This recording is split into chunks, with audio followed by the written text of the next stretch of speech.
Hello dear students, मैं तुम्हारे तरफ सभी का स्वागत करता हूँ मैथमेटिक्स वाले यूट्यूब प्लेटफॉर्म। आज के लेक्चर में हम लोग पढ़ने वाले हैं क्वांटिटी इक्वेशन का। जो भी लेक्चर होगा उससे आप लोग देख लेना। ये लेक्चर नंबर शायद 4 या 5 होगा। उससे मतलब कि हम लोग इसमें आज क्वांटिटी इक्वेशन के सारे कॉन्सेप्ट को हम लोग आज डील करेंगे। ठीक है, चलिए लेक्चर स्टार्ट करते हैं। देखिए, हमें पहले तो पता होना चाहिए। अब देखो, हमने पिछले लेक्चर में ये पढ़ा था कि मूल कैसे निकलता है। जो भी हमने क्वाड्रेटिक इक्वेशन में मूल पढ़े थे, रूट कैसे निकलता है, वो दो तरीके से निकाल रहे थे हम लोग। पहला कौन सा तरीका है, गुणनखंड विधि। दूसरा पूर्ण वर्ग विधि। दो तरीके से हम लोग क्या निकाल रहे थे, रूट निकाल रहे थे, गुणनखंड विधि और पूर्ण वर्ग विधि। अब हम तीसरे तरीका मतलब क्या है, फॉर्मूला है। एक फॉर्मूला से आपको क्या निकालना है, मूल निकालना है। क्या निकालना है, गुणनखंड से आपको मूल निकालना है। तो पहले तो आप ये जानो, ये D D B square minus 4ac को कहते हैं। ठीक है, बी स्क्वायर माइनस 4ac क्या है मैं अभी बताऊंगा। इसे हम लोग विविक्तर बोलते हैं। क्या बोलते हैं, विविक्तर। विविक्तर, ठीक है, विविक्तर। इंग्लिश में क्या बोलते हैं, डिस्क्रिमिनेट। डिस्क्रिमिनेट, ठीक है, डिस्क्रिमिनेट। देखिए, अगर डी का वैल्यू, पहले तो इतना समझ लो। डी का जो वैल्यू होता है बी स्क्वायर माइनस 4ac को हम लोग क्या बोलते हैं, डी बोलते हैं। डी को हिंदी में विविक्तर बोलते हैं, डिस्क्रिमिनेट बोलते हैं। अगर आप एक देखो क्वेश्चन कैसा आता है, आपको एक इक्वेशन दे देगा, इक्वेशन से पूछेगा इसका विविक्तर निकालिए। जैसे मैं क्वेश्चन लिखता हूँ आपको, क्वेश्चन में लिखता हूँ। जैसे क्वेश्चन हो गया 4x square plus 2x plus 1 का आपको क्या निकालना है, विविक्तर निकालना है। क्या निकालना है आपको, डी का मान निकालना है। ठीक है, डी क्या होता है, विविक्तर होता है।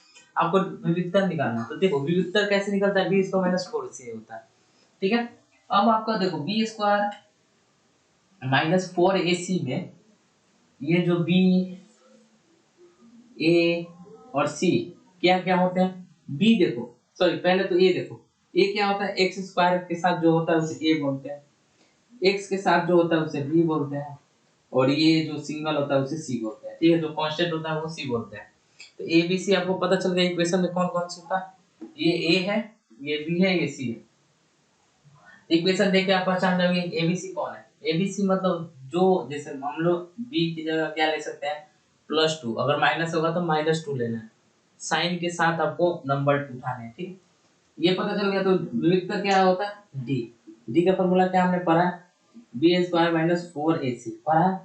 तो बी स्क्वायर माइनस 4ac में वैल्यू तो हमें मिल गया ए बी सी का। तो बी क्या है आपका 2 है, तो 2 का स्क्वायर करो, आप कर दिए -4। ए कितना है, 4 है, और सी कितना है, 1। ये हो गया, ये 4 माइनस 16 हो गया मल्टीप्लाई करने पे। ओके, ये कितना आ जाएगा, माइनस का 12 हो जाएगा, माइनस का 12 हो जाएगा। ये क्या हो गया, आपका विविधता निकल गया। ये क्या निकल गया, विविधता। ऐसे ही आपको क्वेश्चन को सॉल्व करना है। विविधता पता चल गया। अब इसी विविधता को आपको देख के क्वेश्चंस का रूट पता करना है। जैसे अगर इस, इधर लिखा हूं, अगर d का मान 0 से बड़ा होगा, d का मान 0 से बड़ा होगा, तो दो रूट आएंगे। रूट कितने आएंगे, मूल कितने आएंगे, मूल कितने आएंगे, 2 होंगे। कितने होंगे मूल, 2 होंगे। d का मान अगर 0 से बड़ा होता है तो मूल कितने आपके आएंगे, 2 आएंगे। लेकिन ये जो दोनों मूल होंगे ना, ये दोनों मूल क्या आएंगे, भिन्न में आएंगे। क्या आएंगे, फ्रिक्शन में। भिन्न का मतलब आप समझते हो, बट्टे में आएंगे। जैसे a बट्टे b, ठीक है। इस रूप में आपका क्या होगा, मूल आएगा। a बट्टे b नहीं करना है आपको, इस टाइप में आपको क्या आएगा, आपका रूट आएगा। लेकिन कितना आएगा, एक प्लस आएगा, एक माइनस आएगा। सेम नहीं कर सकते, अलग अलग भी कर सकते हैं, लेकिन प्लस माइनस में आएगा। ठीक है, अगर d का मान बराबर हो गया 0 के, d का मान बराबर हो गया 0 के, तो मूल बराबर हो जाएंगे। क्या हो जाएंगे, मूल बराबर हो जाएंगे। मूल बराबर, मूल बराबर कहने का मतलब क्या हुआ मेरा, कि जो या तो हमारा जो रूट आएगा एक प्लस में आएगा, एक माइनस में आएगा। लेकिन ये 1 ऋण में आएंगे, बट्टे में आएंगे। लेकिन ये जो मूल आएगा प्लस या माइनस में आएगा। 100% एक रूट प्लस में होता है, एक रूट माइनस में होता है, ये तो 100% है। लेकिन इसका जो मूल आएगा वो भिन्न में नहीं आएगा, मतलब ये बट्टे में नहीं आएगा। ये किस टाइप में आएगा आपका? सिंगल सिंपल फॉर्म में आएगा, जैसे ए प्लस माइनस हो सकता है, बी प्लस माइनस हो सकता है, ठीक है, इस टाइप में आपका आ सकता है। ये नहीं होता है, ये प्लस माइनस नहीं होगा, ठीक है, आप फॉर्मूला मत लिख लेना ये होता है, नहीं, ये इस टाइप में आ सकता है। और ये क्या आएंगे? भिन्न के रूप में आएगा हमेशा, क्या होगा? ये भिन्न के रूप में आएगा, मैं लिख दे रहा हूँ। दोनों मूल क्या होंगे? दोनों मूल भिन्न के रूप में आएंगे, भिन्न के रूप में आएंगे, रूप में होंगे, ठीक है। ये क्या आएंगे? दोनों मूल बराबर होंगे, दोनों मूल बराबर होंगे, ठीक है, दोनों मूल क्या होंगे? बराबर होंगे। बाय द वे डी का मान 0 से छोटा हो गया तो डी का कहने का मतलब ये वाला फॉर्मूला बी स्क्वायर माइनस 4सी, डी कहने का मतलब मेरा यही हो रहा है कि डी जो वैल्यू होता है बी स्क्वायर माइनस 4ac का, अगर बी स्क्वायर माइनस 4ac का मान 0 से बड़ा होगा तो मूल दो आएंगे, लेकिन दोनों मूल क्या होंगे? फ्रिक्शन के रूप में होंगे। अगर डी का मान 0 के बराबर आ जाता है तो दोनों मूल क्या होंगे? बराबर होंगे, और वो प्लस माइनस में होंगे, ठीक। भाई अगर डी का मान 0 से छोटा हो जाता है तो आपका मूल कुछ भी नहीं आएगा, मूल क्या होंगे? नहीं आ पाएंगे, मूल नहीं होंगे, नहीं होंगे, मूल क्या होंगे? नहीं होंगे, मूल एक भी मूल आपका नहीं निकलेगा अगर डी का मान छोटा हो जाता है तो, ठीक है। ये चीज क्लियर हो गया तो एक बार स्लाइड का आप क्या कर लो, स्क्रीनशॉट ले लेते तो अच्छा रहता, ठीक है। हो गया स्क्रीनशॉट?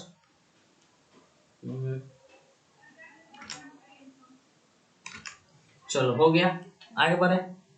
ये चीज समझ में आ गया। अब देखो इसमें हमें लास्ट जो फॉर्मूला है उसी को हम लोगों को देखना है, उसी के अनुसार हमें क्या करना है? क्वेश्चंस को सॉल्व करना है। जैसे फॉर्मूला होता है, फॉर्मूला, तो फॉर्मूला क्या है? एक्स क्या है? हमारा मूल है, एक्स क्या है? मूल है, माइनस का B plus minus root under D upon 2a। क्या होता है? माइनस का B plus minus root under D upon 2a होता है, ठीक है।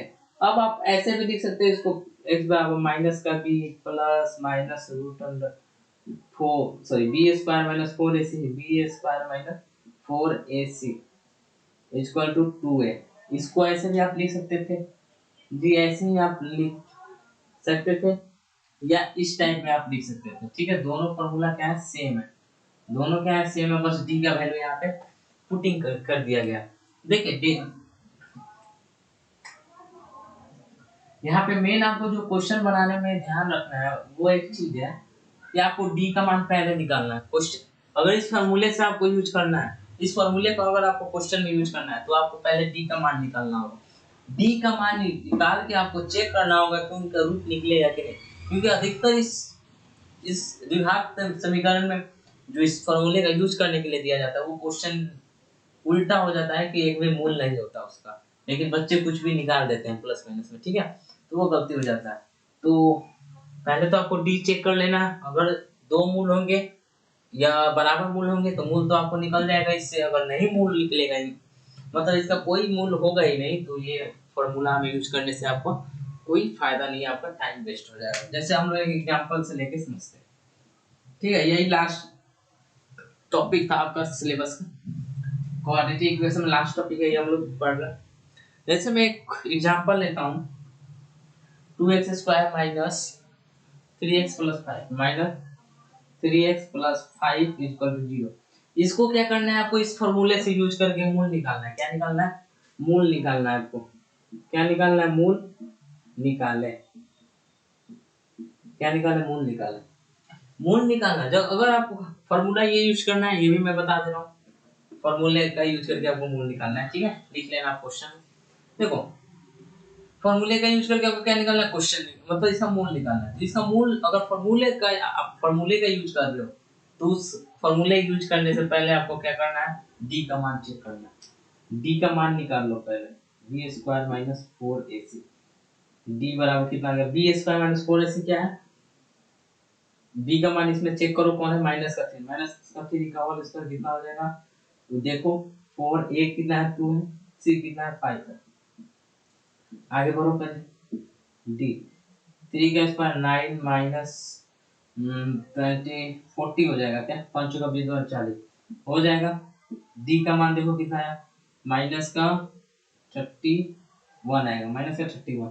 अब देखो डी का मान जो हुआ 0 से छोटा आ गया, डी का मान 0 से छोटा आ गया। यहाँ पर हम कह सकते हैं डी का जो मान है 0 से छोटा है। डी का मान क्या है, 0 से छोटा है, मतलब 0 बड़ा है, क्योंकि ये माइनस में आ गया। माइनस में कोई भी डिजिट आता है वो 0 से छोटा होता है। जब ये डी का मान 0 से छोटा है तो इसका कोई मूल ही नहीं आएगा। जब इसका कोई रूट नहीं निकलेगा तो आप इस फॉर्मूले में यूज करके कोई फायदा नहीं, आप अपना टाइम वेस्ट कर रहे हैं। आप क्या कर रहे हैं, इस क्वेश्चन में टाइम वेस्ट कर रहे हैं, लेकिन इसका आंसर आपका आएगा नहीं, क्योंकि इसका एक भी रूट आप नहीं निकाल सकते, इसका एक भी रूट होगा ही नहीं, क्योंकि ये क्वेश्चन ही रॉन्ग है। ठीक है, तो ऐसे पहले आपको चेक करना है। एक और मैं एग्जांपल लेता हूँ जिसका रूट निकल सकता है, चलो देखते हैं। ठीक है, चलो एग्जांपल ले लो। अगला एग्जांपल देखते हैं इसका निकलता है या नहीं। मैं सारा जो एग्जांपल ले रहा हूँ वो किसका है, एनसीईआरटी बुक का है। ठीक है, अब इसका देखो, इसका भी निकालना है आपको रूट, तो पहले डी का मान निकालो। डी का मान कितना है, बी स्क्वायर माइनस 4ac।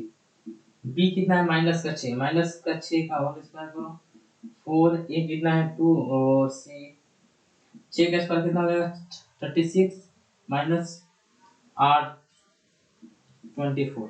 इसका निकल सकता है रूट कितना हो जाएगा 2 1 12 हो जाएगा। क्या हो जाएगा, इसका मतलब डी का मान क्या होगा, 0 से बड़ा है। डी का मान जब 0 से बड़ा होता है तो दो मूल आते हैं। दो मूल वो किस टाइप में आते हैं, भिन्न के रूप में आते हैं। दोनों मूल किस टाइप में आते हैं, भिन्न के रूप में आते हैं। ठीक है, तो भिन्न के रूप में आएगा इसका मूल, तो इस फॉर्मूले में हम लोग यूज करते हैं। चलो फॉर्मूले में रखते हैं इनका वैल्यू। हमें डी का मान पता चल गया कितना है, 12 है। डी का मान कितना है आपका, 12 है। चलो x बराबर रखो, x बराबर रखते हैं -b का स्थान क्या है, देखो यहाँ पे पकड़ो, -b एक फॉर्मूले का है, एक क्वेश्चन का -b, तो माइनस माइनस क्या हो जाता है प्लस। नहीं समझ में आया तो पहले लिखो एक माइनस का, ये माइनस किसका है, फॉर्मूले का। अब b का मान कितना है -6। ठीक है, प्लस माइनस रूट अंडर क्यों, बी स्क्वायर माइनस 4ac का वैल्यू कितना है 12 आ गया। 12 हमने पुट कर दिया, 2 इंटू ए कितना था अपना 2 था, हो गया 2। अब सॉल्व करो, देखो इस फॉर्मूले में आप माइनस प्लस को लेकर कंफ्यूज हो जाते हैं, और माइनस प्लस के कारण ही आपका आंसर गलत हो जाता है। ठीक है, तो फॉर्मूले का माइनस और क्वेश्चन का माइनस में आपको बहुत ध्यान से करके आगे बढ़ना है। देखो तो अब ये माइनस माइनस मल्टीप्लाई होगा तो प्लस हो जाएगा, 6 प्लस का 6 प्लस माइनस 12 को हम लोग क्या लिख सकते हैं 2√3 लिख सकते हैं क्या, बिल्कुल लिख सकते हैं, इंटू 4 हो गया। अब क्या करो आप ऊपर से 2 कॉमन कर लो, 2 कॉमन किए तो 3 प्लस माइनस √3/4, ये कितना हो गया 2 से कट गया। x का मान आएगा देखो, वो एक बार 3/2 प्लस √3 करो, एक बार 3/2 माइनस √3 करो। ठीक है, ये प्लस माइनस का यही रूल होता है, एक बार आपको प्लस √3 जोड़ना है, एक बार प्लस माइनस √3, क्योंकि √3 के साथ प्लस माइनस है, √3 के साथ क्या है प्लस माइनस है। तो x बराबर कितना हो जाएगा, दिख रहा है ना आपको यहाँ तक, नहीं दिख रहा है सर। आगे बढ़ते हैं, इसका तो काम हो गया, इसको मैं इरेज कर देना चाहता हूँ, इसका जो काम हो गया। ठीक है, चलो देखो इसमें क्या है, इसके बाद क्या है x का मान हमें कितना आ गया 3/2 प्लस √3 एक बार, और 3/2 माइनस √3 एक बार। रख के सॉल्व करो, यहाँ पे जाएगा तो ये मल्टीप्लाई हो जाएगा, तो 3 प्लस √3 2√3 होगा ना, हाँ 2√3/2 हो जाएगा, और 3/2 माइनस √3 2√3/2 हो जाएगा। ठीक है, ये आ गया आपका x का मान। x का मान कितना आया, एक तो 3 प्लस 2√3/2 आ गया, एक आ गया 3 माइनस 2√3/2 आ गया। आ गया, मैंने क्या बोला था भिन्न के रूप में आएगा, देखो ये बट्टे के रूप में आया, बट्टे के रूप में आया, क्योंकि हमें ये पहले से ही पता हो गया था कि इसका दो मूल आएगा, दो मूल तो आ गया, ये फर्स्ट ये सेकंड, दो मूल आ गए, एक प्लस में आया एक माइनस में आया। लेकिन ये भी हमें पता था कि दोनों क्या होंगे, भिन्न के रूप में होंगे और दोनों बट्टे के रूप में आएंगे। ठीक है, तो इस फॉर्मूले से हमें ये फायदा हो जा रहा है इस डी के कारण। डी का जो हिंदी होता है व्युत्तर होता है, इंग्लिश डिस्क्रिमिनेट होता है। तो डी के कारण हमें एक फायदा हो जा रहा है कि आपको क्वेश्चंस का आंसर पहले से ही पता चल जा रहा है किस टाइप में होगा। ऑप्शन देगा तो ऑप्शन मान लीजिए ऑप्शन में आपको दे देगा भिन्न, एक सिंपल में दे देगा, एक जीरो दे देगा, कुछ भी देगा, तो आपको पहले डी निकाल लेना है। डी से आपको पता चल जाएगा कि आंसर भी भिन्न के रूप में आएगा कि नहीं। तो भिन्न तो आपको एक ही ऑप्शन दिख रहा है भिन्न के रूप में, तो आप उसको टिक करके आगे बढ़ सकते हो। ठीक है, इतना क्लियर हो गया। तो इतना क्लियर हो गया तो आपका क्वाड्रेटिक इक्वेशन का सारा कॉन्सेप्ट मैंने अच्छे तरीके से डील करने की कोशिश किया। और अगर आपको इसमें से कुछ थोड़ा जरा सा भी दिक्कत हो, परेशानी हो और कहीं पे भी प्रॉब्लम हो, तो आप बेहिचक कमेंट बॉक्स में टाइप करना है, या ठीक है, या आप फेसबुक पे कमेंट कर सकते हो, कहीं पे भी आपको मैंने बहुत साधन दिया हो। तो चलिए मिलते हैं फिर अगले लेक्चर में, तब तक के लिए वंदे मातरम।